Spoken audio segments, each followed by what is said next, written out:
Hear that? Sounds like my love life. Crickets, man.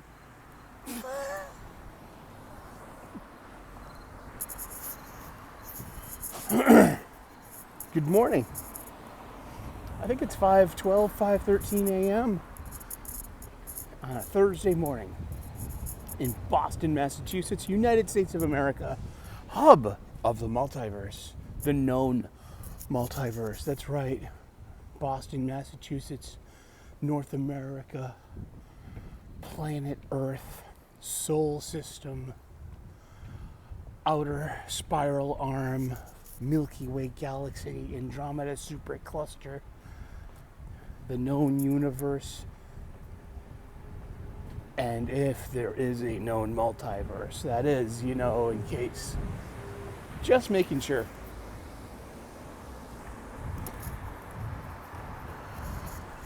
And it's morning. Oh, it's 5:11. 5:12, yeah, something like that.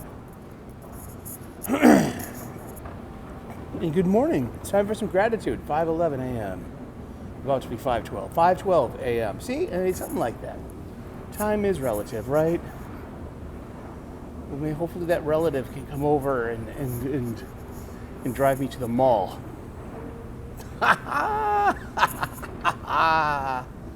Good morning. Let's have some nationalism, some patriotism. Like let's freak out all the lefty creeps by being a righty creep. No, I'm in the middle between you two fucking bunch of assholes. I pledge allegiance to the flag of the United States of America and to the republic for which it stands, one nation under God, indivisible, with liberty and justice for all. Amen. Ah, lady. That's right.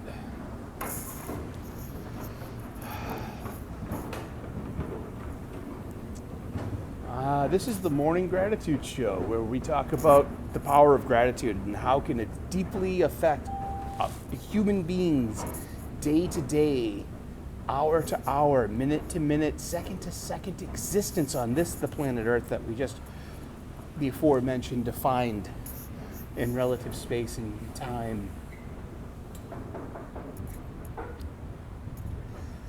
I am grateful and blessed. I started off my day with a gratitude list. I have 8 things to be grateful for. First thing I wake up in the morning.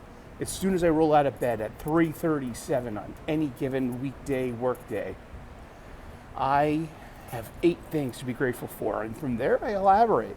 I have reformatted my heart, my mind, and my soul with this gratitude list over the past 4 years. It will be 5 years in the new year. 5 years of gratitude lists. It has an amazing impact on a person, on me. I suffer from the chronic mopies, the chronic angries, and the chronic lonelies, and I have all my life. And this gratitude list has been the most successful and effective coping mechanism in my emotional toolbox. Toolbox! Wakachoo, wakachoo, wakachoo, wakachoo. Toolbox. Toolbox. You like that, huh? A friend of mine wrote that song.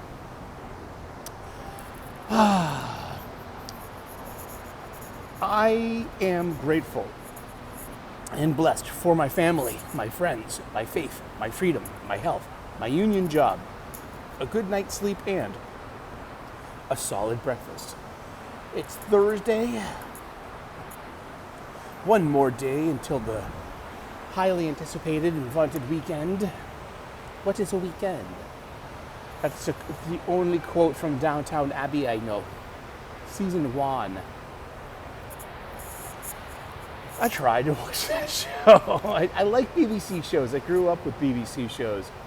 My grandparents are from Ireland. We're from Ireland, and here in Boston, we have, back in the old 20th century days of television, we had 4 major TV stations on the VHF dial.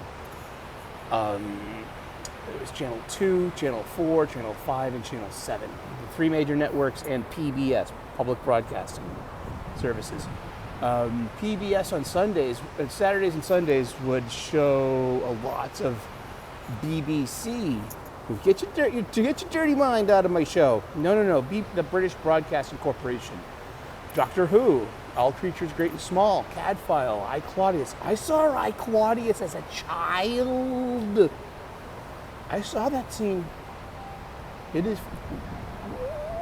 Yeah. But yeah, this gratitude list has been very helpful. Yeah. It's stabilizing. It gives you perspective. And that perspective leads to you finding some purpose in this life. It works. It's simple. It comes from within. It's DIY. It makes you focus on what you have. And hopefully you can reduce your attachments to things that you don't have and that you're lacking or feel as though you're lacking. And once you see what you actually have and you can appreciate them better, seriously. And I like to say I am grateful for my family, especially this time I've lost my mom to lung cancer and liver cancer. It spread pretty darn quickly.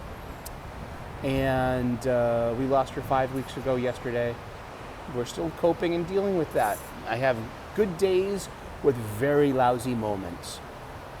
And I foresee that as an emotional weather report for the foreseeable future.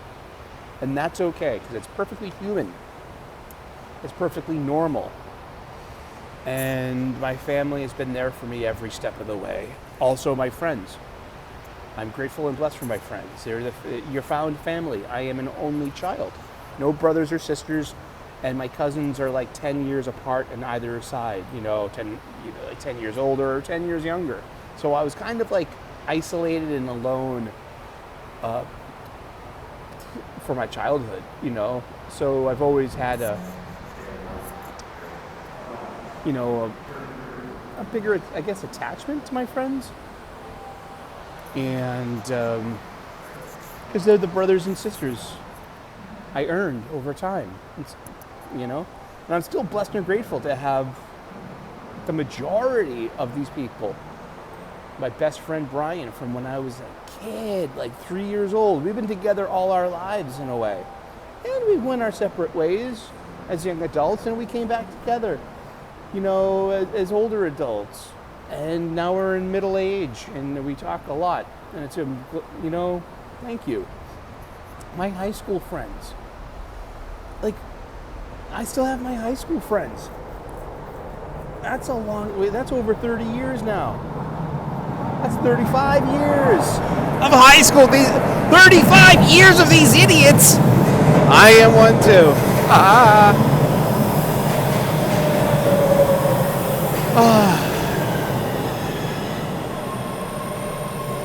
I am blessed and grateful for my faith, my freedom, my union job. Let's go down the list again. I am grateful and blessed for my family, my friends, my faith, my freedom, my union job, a good night's sleep, and a solid breakfast. Wait a second, that's 7. We're missing one. I am grateful for my family, my friends, my faith, my freedom, my health, my union job, a good night's sleep, and a solid breakfast. Hey, it's my solid breakfast. I made 2 slices of cinnamon raisin toast with lots of Irish Kerrygold butter for my petit déjeuner yesterday. I only ate 1 slice. What did I do with the other slice? I put a piece of wrap on it, and I put it in the fridge, and I heated it up in the microwave this morning. And I'm not going to throw away some good food, just because, it's fine. Just needed to reheat it. So I had that 1 slice of toast for my breakfast this morning. Just a little bit to get you going, some bread, some fruit, some butter, it's got the basics, some fructose, some sucrose, so there's some lactose, there's some carbs, it's a little bit, a half pot of a French press of fresh coffee, a fizzy drink full of vitamin C, some vitamins, some minerals, some panic pills, and a cholesterol statin.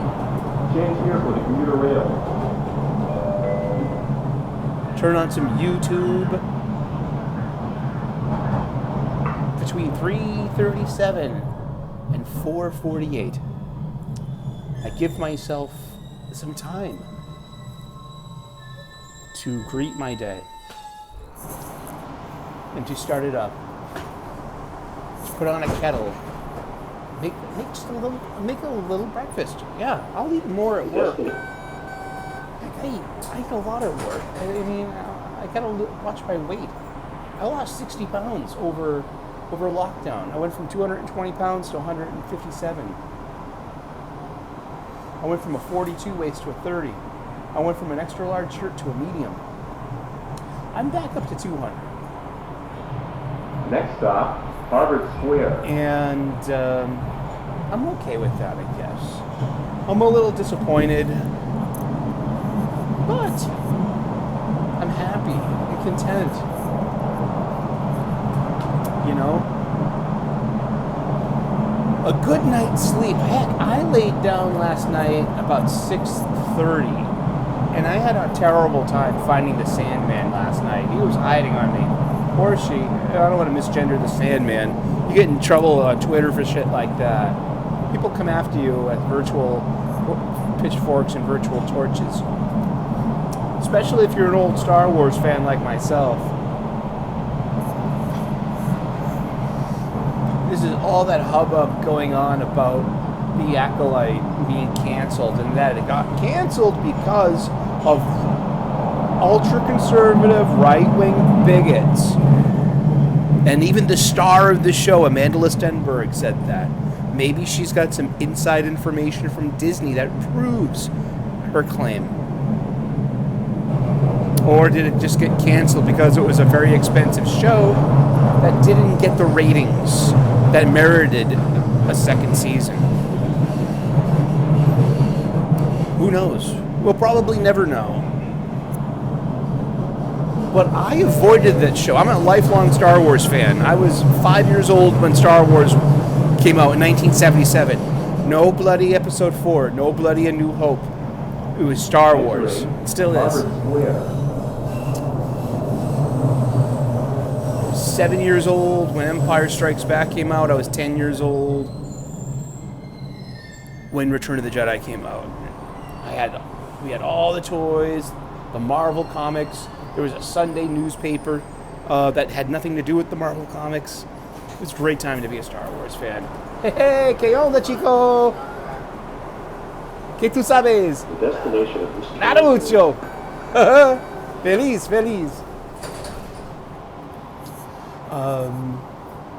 But I avoid the Disney. See, George Lucas sold Star Wars to Disney for $6 billion in 2012.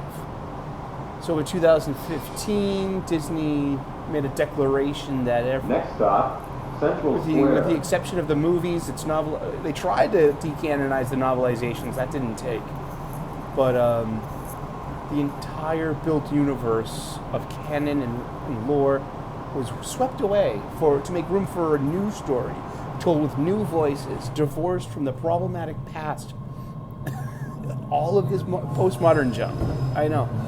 So, and that's where a lot of this stuff's coming from, like this I-core in the fandom. Now, fandom is turned into basically sports radio.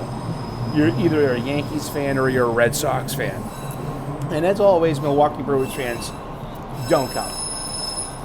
Milwaukee, I love beer. Trust me. Schlemiel, Schlamatzel, Pops and Pep Incorporated. We're gonna do it. Nothing's gonna hold us back now. Straight ahead, we're on the track now. We're gonna make our dreams come true. Doing it always. That's a TV reference. Let me know in the comment section if you get that. Identify that. First person to identify that gets a Sully No Prize. Where do you see what the No Prize is? That's an old Marvel Comics joke. But I'm grateful and blessed to have the wisdom to stay away from this kind of stuff.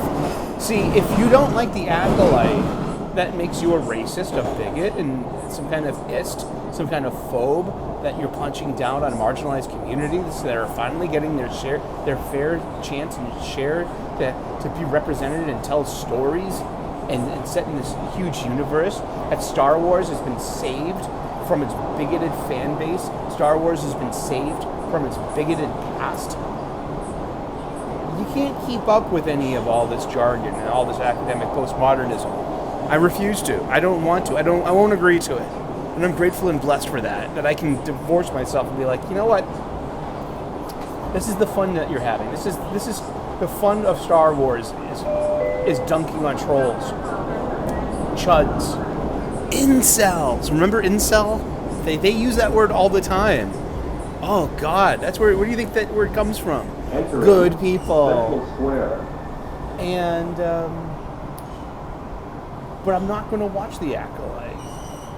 I could, but what if I have a negative opinion of it? What if I find something wrong with the storytelling, or how it fits in Star Wars lore and canon, or how it manipulates and reformats and restructures existing lore and canon, and kind of makes it throws monkey wrenches in it. All of these things don't matter. All that matters is postmodernism to the young people. And it's a very small vocal minority that are amplified by social media, such as with the old fans as well, to be sure. And let me tell you, the old fans are not angels. We are not. And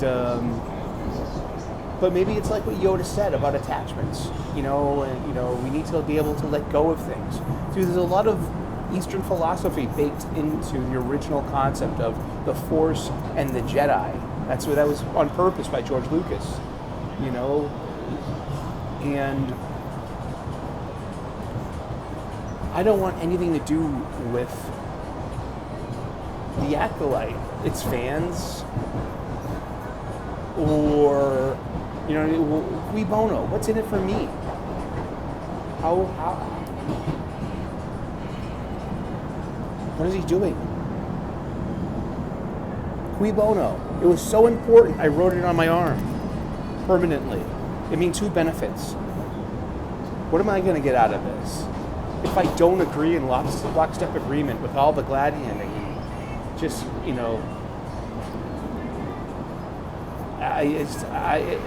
if I dare voice criticisms about this show, I too will be labeled a bigot, a racist, a phobe, an ist, punching down on marginalized communities. What does any of this have to do with spaceships and space magic and laser swords? Nothing, and that's the whole point. I mean, oh gosh. Sorry, Disney fans, you suck. You ruined Star Wars. He said, I'm sorry. Hey, we suck too, apparently. So guess what? It all sucks. It's worthless. Enjoy your scorched galaxy, your scorched earth, whatever it is, your mixed metaphor. I don't care. I don't care. But I'm grateful and blessed that I don't care, that I have the ability to let go of these attachments, that I'm not wrapped up in some consistent online battle with people that don't care what you think. Remember, these people who don't care.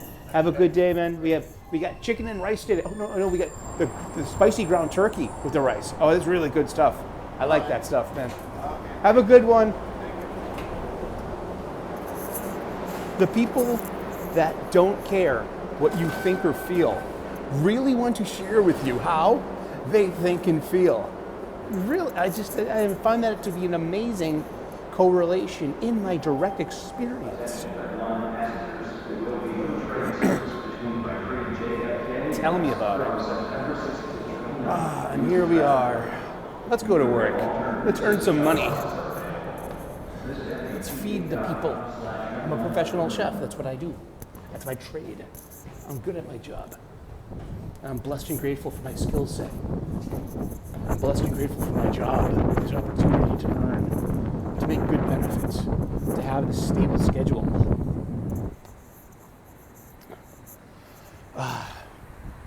Behold, we're losing sunrise, but we're gaining sweater weather.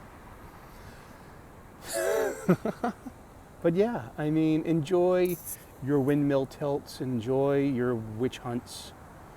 I mean, Star Wars is a closed book in my case. And it's a good book. It really is. It really helped me. I hope it helps you. Thank you so much, everyone. Please like and subscribe.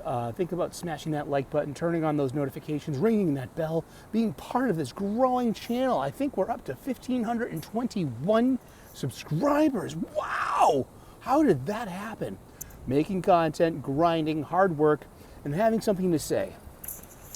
Slowing down your speech and not mumbling has a lot to do with it. Looking people right in the eye and making contact with people and fostering a community and talking to actual fans and people. I'll talk to anyone. Seriously, especially Disney fans who are, but they don't care what you think. They really don't. Why waste your time? I found a superior sci-fi story than Star Wars. It's called The Three-Body Problem by the Chinese writer Cixin Liu. And I've been turned on to something greater than the Force, and it's called Dark Forest Theory. And it's scary. I mean, the Force has hope, the Dark Forest has none. And I believe in Dark Forest Theory more than I do the Force at this point. I know, huh? And Dark Forest Theory basically says if there's an existential threat to your people and culture, that it's in your best interest to go over there and wipe out that existential threat before it gets you. It's called survival. Yeah, it's fucking scary. It really is. But this book, I've read this book 3 times. All 3 of these books. Technically there's 5, but there's a core of 3 books. See? Canon, lore, respect. I mean, wait till the reboot. I mean, wait till the postmodernists get a hold of Three-Body. They already have, huh? It's been Americanized into a Netflix show. I don't know. I'm just speaking out of my ass at this point. But speaking about that, let me go drop some friends off at the pool. Oh, what a shitty thing to say. Have a great day. God bless. Namaste. Good luck. We will see you again with more videos and more gratitude. Cheers. Bye-bye.